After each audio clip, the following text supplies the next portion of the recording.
A Nightmare on Elm Street, the 2010 remake, which has a very poor reputation and I assume was a bit of a flop because there was no sequels, which you have to assume was the intention. Now, I watched the original movie about possibly 2 weeks ago and I really did not like it. I thought it was bland and was just not enjoyable. But I would put a big asterisk beside that and say, but I am fully aware of its cultural relevance. I am not arguing with that. I'm just saying I personally watched it for the first time in about 20 years and I just didn't get anything from it. It had no impact. I found it to be bland. Okay, first thing to say, the movie is a bit pointless. They really don't add anything new or substantial or retell the story in an interesting, unusual way. It's just more or less the same plot as the original movie, and it really doesn't. There's no reason for the movie to exist. It is a commercial. Let's make some money by remaking a famous movie type of situation. There's just no actual artistic reason for this movie to exist beyond we can make money with a slicker, more modern version. And yes, it is slicker. The story is coherent. The movie is directed by a music video guy, which I assumed was going to be a problem. I think there was restraint. The visuals are not over the top. The camera's not doing crazy things. The special effects are used sparingly. It's not full of weirdo imagery. I think, it's fairly restrained. If I hadn't known in advance that the director had a music video background, I don't know if I would even have suspected it.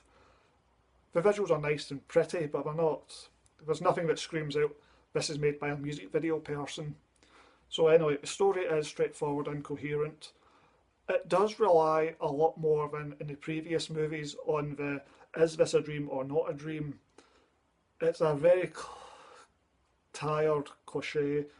It's a trope I really just don't find interesting, intriguing, or anything. And it can also render movies, incoherent and pointless if you don't know if what you're seeing is real or if it's all a dream. If a 5 minute scene can suddenly reveal itself, oh, actually, this scene never really happened because it was just a dream. It's the potential for self-indulgence in which the writers and the directors get to have a fun time playing around with perception of reality and stuff is seriously, I think it's an area that's both not interesting as an audience member and potentially very annoying and really just bad results in bad movies. So the Elm Street movies, to their credit, have not really played the is this real or is this a dream card half as much as you would expect. I certainly hadn't seen an Elm Street movie in possibly as much as 20 years, excluding Freddy vs Jason, presumably. I hadn't seen an Elm Street movie in such a long time, and I kind of just assumed that the movies played the is this real or is this a dream card all the time. And yes, there's sometimes, but it was all pretty restrained and it was not annoying. And by and large, you knew this is a dream or this is reality. We didn't muck around with that. And as I say, when you muck around with that, coherence and worthwhile storytelling does suffer, I think. This movie plays around with that a bit more, but even then it's fairly restrained. It doesn't go over the top with it. It doesn't. One of the worst things is someone wakes up and oh, it's now reality, and then suddenly they get attacked, and oh no, it was actually a dream, and then they wake up again, and they wake up again, and it's one of the worst things. This movie, I think, does it once, but that's all. Freddy Krueger, he is. I have no real opinion on the actor. I don't think he was all that great. I don't think he was bad either. He was just kind of there. He was okay. I don't really think he was given much interesting material to work with. He didn't talk that much, and what he did say was of no great interest.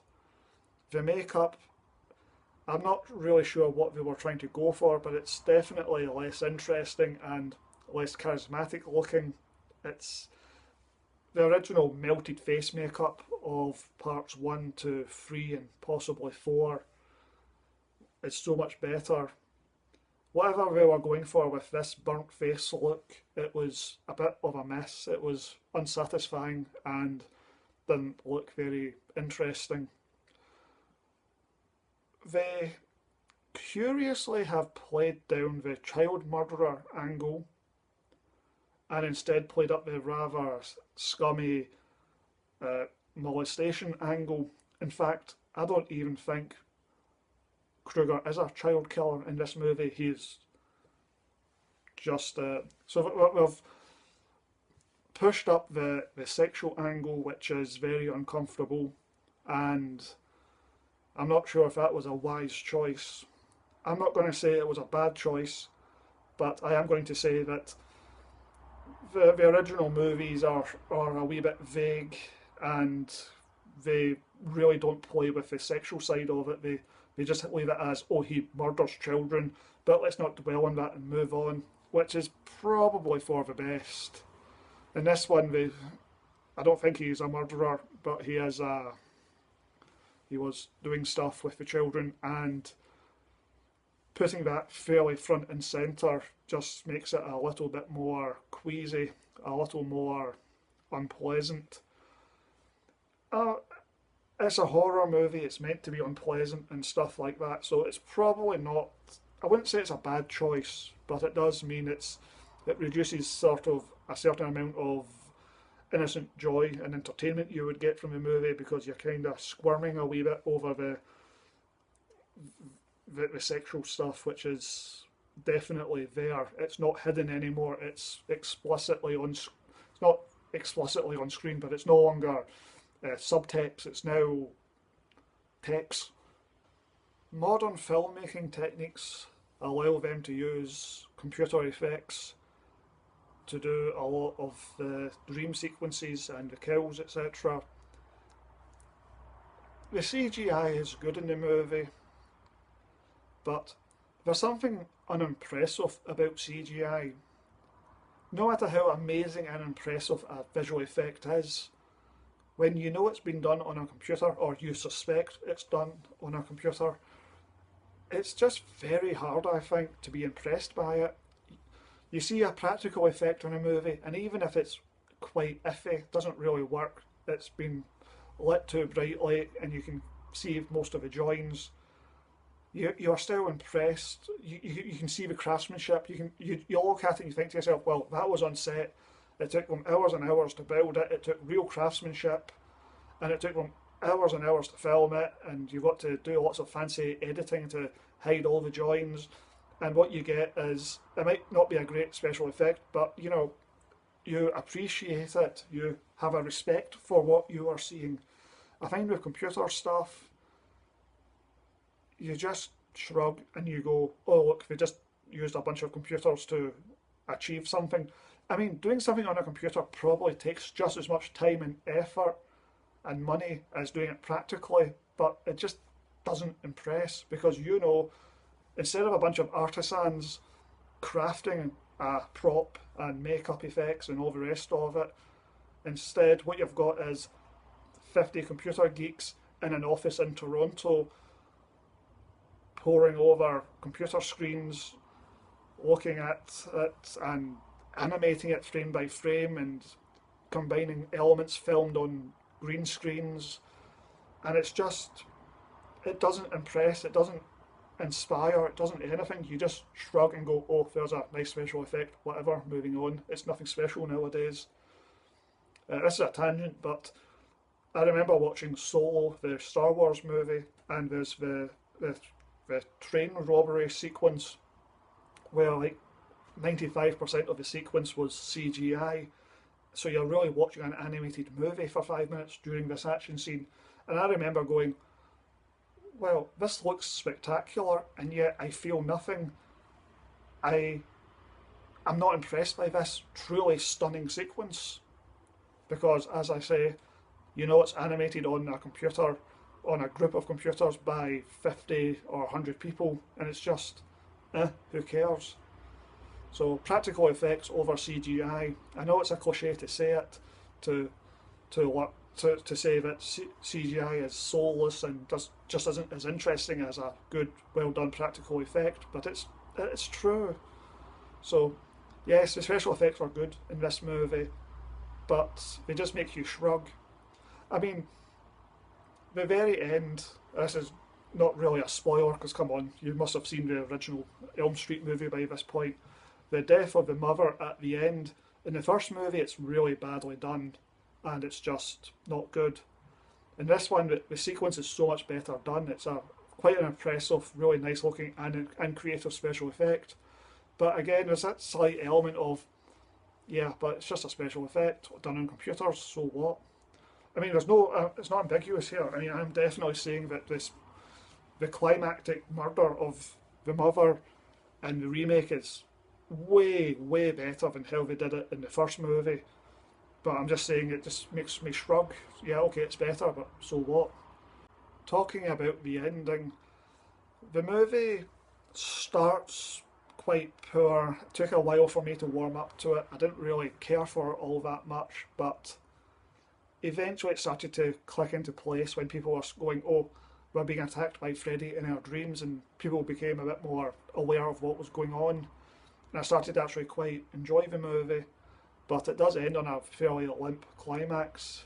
The movie doesn't really lead to anywhere interesting, and the climax is just a big shrug. I think overall the movie was okay. It wasn't very creative. The kills were pretty average. I don't think the teenage cast were necessarily all that charismatic or enjoyable,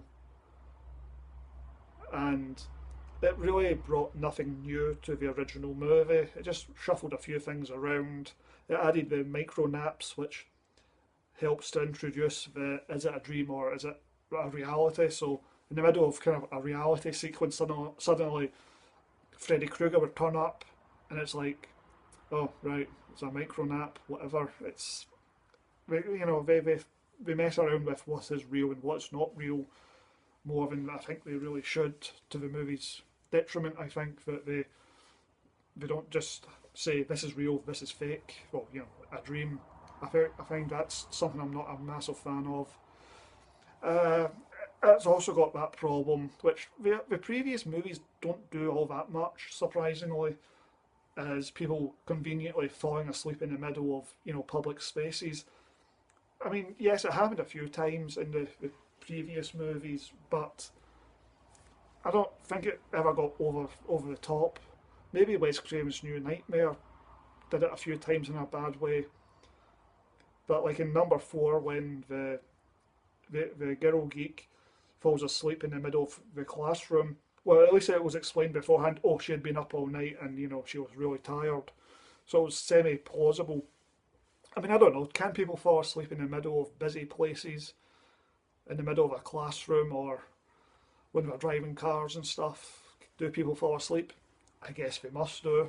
I guess it's plausible, but it comes across as convenient script writing. Well, this is very convenient for the writers, but this character will now suddenly fall asleep in the middle of the library, giving us a chance to do a cool action scene. I don't know. I find it questionable. Others might not. So overall, I thought the movie started kind of iffy, and then I kind of got into it. Then it ended on a limp climax. I think the movie was okay. I would give it 5 out of 10. Now, if memory serves me right, I gave the first movie, the original movie, 4 out of 10 because I really didn't care for it. The first movie's obviously better. It's an artistic achievement that is 100 times larger than the remake. The remake is a rather pointless, fairly soulless, adds nothing addition to the to the series.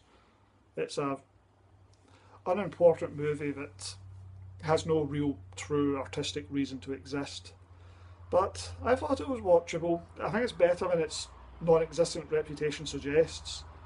I mean, I really don't think this was liked by anyone. It was okay. Now, I purely personally, possibly, I really struggle to say this. In theory, I like the remake better than the original, but even I know saying that it sounds ridiculous. In fact, I'm going to say the first movie is absolutely, definitely superior to the remake. But in my absolutely personal opinion, having recently watched the first movie and finding it to be hard going and pretty bland, I at this moment in time would say that I personally prefer the remake. It was a more enjoyable movie, better, slicker made. The first movie was a bit crude and I just didn't dig it. But I'm fully aware that's a moronic thing I have said, and I absolutely do agree the first movie is far better than the remake.